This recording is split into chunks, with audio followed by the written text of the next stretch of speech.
BNR gold and diamonds తరుగు తక్కువ బంగారం ఎక్కువ. ఇప్పుడు మన వైజాగ్ లో జూలై 24న గ్రాండ్ ఓపెనింగ్. సాలూరు రాజేశ్వర గారి పెద్ద ఆల్బము, చాలా అద్భుతమైనటువంటి ఆల్బము. మీరు అన్నారే పాఠం అని, మ్యూజిక్ డైరెక్టర్స్కి అదొక పెద్ద పాఠం సార్.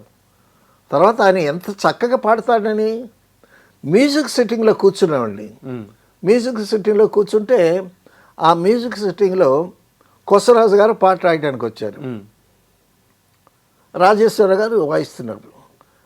కొసరాజు గారు పాట రాశారు, ఒక పల్లవి రాశారు, ఒక చరణం రాశారు. పల్లవి బాగానే ఉంది, చరణం బాగానే ఉంది. ఈయన చరణంలో 2 లైన్లు తీసి దాన్ని పల్లవిగా సెలెక్ట్ చేశాడు. ఓకే, అందరి ఇలవెల్పులే తల్లి సుందర శుభమూర్తివే అని 2 లైన్లు.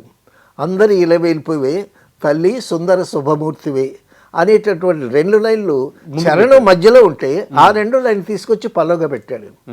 అంటే పాటకు పల్లవి ప్రాణం అంటాం కదా, కాబట్టి పల్లవి క్యాచీగా ఉండాలి, బాగా గబుక్కున అట్రాక్ట్ అవ్వాలి.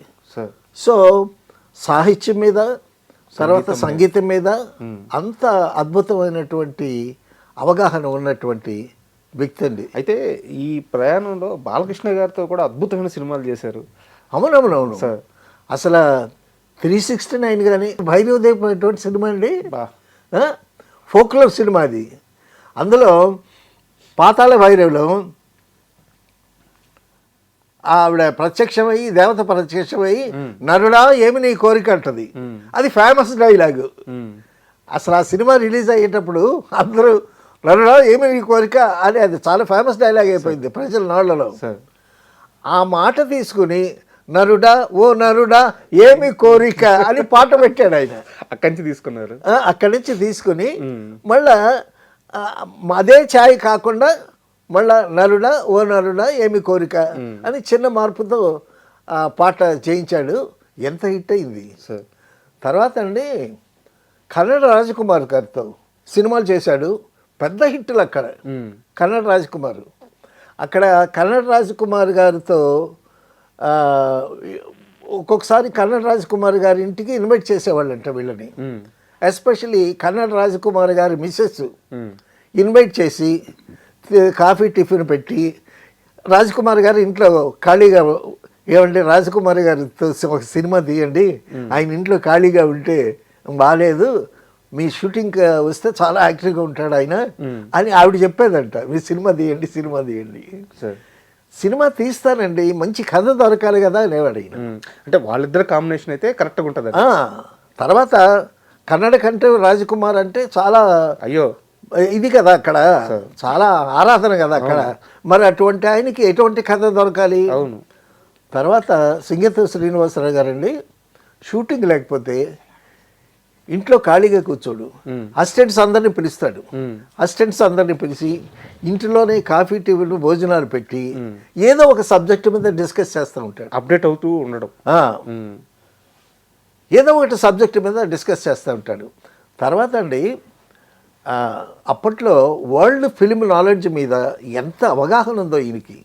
సో ఆచార్య 369 గురించి చెప్పండి సార్. ఎందుకంటే పర్టికులర్ దాని గురించి అడుగుతున్నానంటే, ఈ మధ్య కాలంలో కొన్ని సంవత్సరాల క్రితం ఒక వార్త వచ్చింది, బాలకృష్ణ గారితో ఆ సినిమా సీక్వెల్ చేయబోతున్నారు, దానికి స్క్రిప్ట్ కూడా రాసిచ్చారు, బాలకృష్ణ గారి వారసుడు మోక్షజ్ఞతో చేయాలి అని దాని ఎంట్రీ అని చెప్పేసి వార్తలు వచ్చింది. అవునవును, మోక్షజ్ఞ చేయాలని. 369 అంటే చాలా బాగా ఇష్టం, చాలా ఇష్టం ఆయనకి, చాలా ఇష్టం. సో టోటల్ సబ్జెక్ట్ అంతా రెడీ చేశాడు ఆయన సీక్వెల్కి. టోటల్ సబ్జెక్ట్ రెడీ చేశాడు, బాలకృష్ణ గారికి ఇచ్చాడు. ఆయన ఎప్పుడు చేద్దామంటే అప్పుడు చేద్దామని అనుకున్నాడు. తర్వాత అప్పటికే ఆయన 90కి వచ్చేసాడు. 90కి వచ్చేసి 90 దాటుతున్నాడు. తీసాడు కదా, తీసారు. సో ఆయన అప్పటికీ కూడా. తర్వాత అండి చాలా గొప్ప సంస్కారం ఏంటంటే ఆయనలో, నేను చాలామంది డైరెక్టర్ల దగ్గర పనిచేశాను కదా, ఏ డైరెక్టరు ఎంతసేపు నిలబడతావు కూర్చోవే అక్కడ అని అన్నవాళ్ళు లేడండి. కానీ సింగీత శ్రీనివాసరావు గారు, ఏమయ్యా ఎంతసేపు నిలబడతారు, రండి ఒక అటు ఒక వెనక ఏదో స్టూల్ అది వేసుకొని కూర్చోండి అనేవాడంట.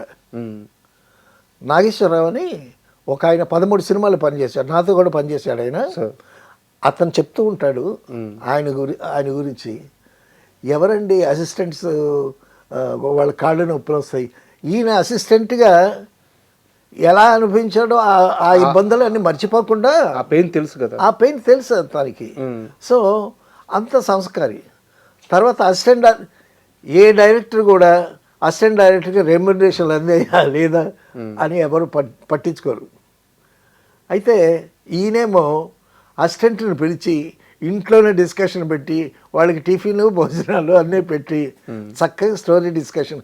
తర్వాత how to discuss a story, ఒక సినిమా కథని ఎలా తయారు చేయాలి, దాన్ని సీన్స్గా ఏ విధంగా వెడగొట్టాలి, ఒక సీన్ని ఎలా కన్సీవ్ చేయాలి.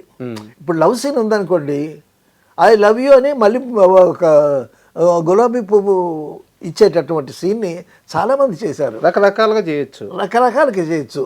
దాన్ని కొత్తగా ఎంత గమ్మత్తుగా చేయాలి, అలాగే సీన్ ఎట్లా కన్సీవ్ చేయాలి, ఎంత బ్యూటిఫుల్గా సీన్ని ప్రజెంట్ చేయాలి అనేటటువంటిది నేర్పుతాడు ఆయన. అదే కదా సినిమా అంటే, అదే సినిమా. అలాగా ఆయన గురించి. తర్వాత జమీందార్ గారు అమ్మాయి అనే ఒక సినిమా తీశారండి.